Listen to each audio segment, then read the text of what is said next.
მართალია მე იმ პერიოდში ვიყავი პატარა, 6 წლის ვიყავი, მაგრამ ჩვენ გვახსოვს მსოფლიო იმ ცივილიზებული სამყაროს შეფასება, რომ ეს იყო ბოროტების იმპერია. და სწორედ ეს ბოროტების იმპერია, რა თქმა უნდა, დღევანდელი რუსეთის ფედერაცია იყო მთავარი ამ საბჭოთა კავშირის წამყვანი სახელმწიფო და სწორედ მანდ მივიღო ჩვენ დამოუკიდებლობა 9 აპრილის ბრძოლით.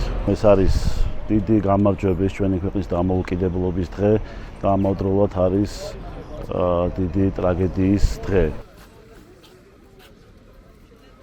9 აპრილს და დაიღუპა ჩვენი თანამემამულეები, მაგრამ მან დასაბამი მისცა საქართველოს დამოუკიდებლობას. არა მარტო საქართველოში, მთლიანად საბჭოთა კავშირში შემავალი იმ ქვეყნების, რომლებიც გამოიყვნენ საბჭოთა კავშირს და დამოუკიდებლობა აღიარეს.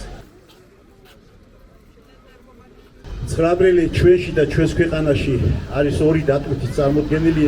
პირველი როგორც ტრაგედია და ტკივილი, როდესაც საბჭოთა ჯარმა სამშობლოს სიყვარულისთვის, სამშობლოს თავისუფლებისათვის დასაჯეს სიკვდილით 21 ადამიანი და მათ შორის იყვნენ მოსწავლეებიც, 400-ზე მეტი ადამიანი დასახიჩდა და ასეთ ტრაგედია და ტკივილი გადაიტანა ქვეყანა, მაგრამ 34 წლის წინ 99 წლის 91 წლის 9 აპრილს ეს დღე თითქოს გადაიფარა სანუკვარი დღის ოცნების აღდგენით, რასაც გვიოდა საქართველოს დამოუკიდებლობის აღდგენა, მაგრამ მაინც მგონია, რომ ეს არის ორმაგი დატვირთვა, მუდამ ასე იქნება, როგორც ტკივილი და სიამაყე ჩვენი სამშობლოსათვის.